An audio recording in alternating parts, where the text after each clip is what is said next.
नमस्कार. कधी विचार केलाय का की तुमच्या शेतात पिकलेला माल, तुमच्या मेहनतीचं फळ थेट ग्राहकांपर्यंत पोहोचलं तर काय होईल? मधले दलालच नसतील तर? आज आपण याचबद्दल बोलणार आहोत की ऑनलाईन विक्रीच्या माध्यमातून हे कसं शक्य आहे. तर सगळ्यात आधी ती मोठी अडचण समजून घेऊया, जी आपल्या सगळ्यांनाच माहिती आहे, म्हणजे शेतकरी आणि ग्राहक यांच्यातली दरी. बघा, एका बाजूला शेतकरी, त्याला त्याच्या मालाचे योग्य पैसे मिळत नाहीत, आणि दुसरीकडे ग्राहक, तो मात्र जास्त पैसे देतोय. आणि मधला जो फरक आहे ना, तो खूप खूप मोठा आहे. ते किती गंभीर आहे हे एका उदाहरणावरून अगदी स्पष्ट होईल. उत्तर प्रदेशातल्या एका शेतकऱ्याने त्याची गोष्ट सांगितली. जरा विचार करा, तो शेतकरी जो दिवसरात्र राबतोय, त्याला 1 किलो फ्लावर मागे मिळतात किती? फक्त 4 रुपये. आणि तोच फ्लावर शहरात विकला जातोय तब्बल 60 रुपयांना. म्हणजे बघा, तब्बल 15 पटींचा फरक आहे हा. मग प्रश्न पडतो की नाही, की शेतकऱ्याच्या कष्टाचे इतके पैसे जातात कुठे? तर हे सगळे पैसे जातात त्या मधल्या दलालांच्या खिशात. आणि हीच व्यवस्था आता बदलण्याची गरज आहे. मग यावर उपाय काय? हाच तर महत्वाचा प्रश्न आहे. शेतकरी या दलालांच्या चक्रातून बाहेर कसा पडू शकतो? तो थेट ग्राहकांपर्यंत कसा पोचू शकतो? चला, आता याचबद्दल सविस्तर बोलूया. आणि याचं उत्तर आहे डिजिटल मंडी. हो, बरोबर ऐकलं. हे जे ऑनलाईन प्लॅटफॉर्म्स आहेत ना, तेच आजच्या काळातली आपली आधुनिक मंडी आहे. शेतकऱ्यांना थेट ग्राहकांपर्यंत पोहोचवणारा हा एक सरळ मार्ग आहे. अच्छा, आता ही ऑनलाईन थेट ग्राहक विक्री म्हणजे नेमकं काय? अगदी सोप्या शब्दांत सांगायचं झालं तर तुम्ही तुमचा माल कोणत्याही मधल्या माणसाशिवाय, म्हणजे दलालाशिवाय, थेट ग्राहकांना विकता. याचा फायदा काय? तर मालाची किंमत तुम्ही ठरवू शकता. तो ग्राहकांसमोर कसा मांडायचा हे तुम्ही ठरवू शकता. पैसे कसे घ्यायचे आणि माल पोहोचवायचा कसा, या सगळ्या गोष्टींवर तुमचंच नियंत्रण असतं. आणि हे विकायचं कुठे? तर त्यासाठी खूप सोपे पर्याय आहेत. अगदी आपल्या रोजच्या वापरातल्या व्हॉट्सॲप ग्रुपपासून तुम्ही सुरुवात करू शकता. किंवा फेसबुक, इंस्टाग्राम सारख्या सोशल मीडियावर तुमच्या मालाची माहिती टाकू शकता.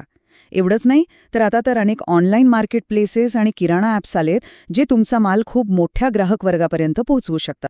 तुम्हाला एक गोष्ट माहिती आहे, फक्त व्हॉट्सॲपचा जरी विचार केला ना, तरी आपल्या देशात 40 कोटींपेक्षा जास्त लोक ते वापरतात. याचा अर्थ काय, की आपल्या जवळच्या परिसरात माल पोचवण्यासाठी आणि आपल्या हक्काचे ग्राहक जोडण्यासाठी हे एक जबरदस्त साधन आहे. आणि खरं सांगायचं तर अनेक शेतकरी याचा फायदा घेतायत सुद्धा. बरं, आता एका पुढच्या आणि खूप महत्त्वाच्या मुद्द्याकडे येऊया. तो म्हणजे लॉजिस्टिक्स. लॉजिस्टिक्स म्हणजे काय? तर तुमचा माल शेतातून ग्राहकाच्या घरापर्यंत व्यवस्थित, सुरक्षितपणे पोहोचवण्याचं सगळं नियोजन. आता ही जी सगळी प्रक्रिया आहे ना, ती आपण 4 सोप्या टप्प्यांमध्ये समजू शकतो. पहिला आणि महत्त्वाचा टप्पा म्हणजे पॅकेजिंग, जेणेकरून तुमचा माल सुरक्षित राहील. दुसरा आहे साठवणूक, तिसरा वाहतूक, आणि चौथा, जो सगळ्यात महत्त्वाचा आहे, तो म्हणजे ग्राहकाच्या दारापर्यंत मालाची डिलिव्हरी. पॅकेजिंग चांगलं असेल तर 2 गोष्टी होतात. एक तर मालाचं नुकसान टळतं, आणि दुसरं म्हणजे ग्राहकाचा विश्वास बसतो. उदाहरणार्थ बघा, पालेभाज्यांसाठी जर तुम्ही छिद्र असलेल्या पिशव्या वापरल्या तर त्या ताज्या राहतात. फळांसाठी हवेशीर बॉक्स वापरले तर ती खराब होत नाहीत.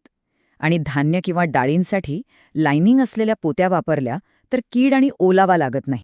ठीक आहे, आता एका अशा विषयावर बोलूयात ज्यामुळे खरं तर बरेच शेतकरी मागे हटतात. तो विषय म्हणजे कागदपत्र आणि कायदेशीर गोष्टी. अनेकांना वाटतं की हे खूप मोठं जंजाळ आहे. पण चला बघूया यातला सोपा मार्ग काय आहे. यात मुख्यत्वे 2 गोष्टी लक्षात ठेवायच्या आहेत. पहिली गोष्ट म्हणजे FSSAI लायसन्स. हे लायसन्स म्हणजे एक प्रकारे हमी असते की तुम्ही विकत असलेला माल खाण्यासाठी सुरक्षित आणि स्वच्छ आहे. आणि दुसरी गोष्ट म्हणजे GST नोंदणी. पण ही सगळ्यांनाच लागत नाही. जर तुमची वर्षाची उलाढाल 40 लाखांपेक्षा जास्त असेल तरच तुम्हाला GST नोंदणी करायची आहे. आणि हो, या कायदेशीर गोष्टींबद्दल मनात गोंधळ असणं किंवा भीती वाटणं हे अगदी स्वाभाविक आहे. रेडिटवर एका व्यक्तीने लिहिलं होतं की मला या लायसन्सबद्दल काहीच माहीत नाही आणि मला कायदेशीर भानगडीत पडायचं नाहीये. ही जी भीती आहे ना, ती अनेक शेतकऱ्यांच्या मनात असते. आणि याचं मुख्य कारण म्हणजे योग्य माहितीचा अभाव. हे बघा, आव्हानं तर आहेतच, पण एकदा का तुम्ही यावर मात केली तर जे फायदे मिळतील ना, त्याने तुमच्या सगळ्या कष्टाचं खरं चीज होईल. आणि विश्वास ठेवा, यातून फक्त तुमचं नाही तर आपल्या संपूर्ण शेती क्षेत्राचं भविष्य सुधारू शकतं. थोडक्यात सांगायचं तर ह्या थेट विक्रीतून मिळतं काय? तर सगळ्यात महत्त्वाचं, तुमच्या मालावर आणि विक्रीवर तुमचं पूर्ण नियंत्रण. दुसरी गोष्ट, तुमच्या कष्टाला योग्य किंमत. आणि तिसरी, ग्राहकांशी थेट नातं. आणि ह्याच 3 गोष्टींवर एक मजबूत व्यवसाय उभा राहतो.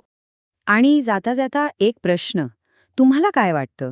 ही जी नवीन डिजिटल साधनं आली आहेत, ही जी थेट विक्रीची संधी मिळाली आहे, यामुळे खरंच आपल्या शेतीचं भविष्य पुन्हा शेतकऱ्याच्या हातात येऊ शकतं का? यावर नक्की विचार करा. धन्यवाद.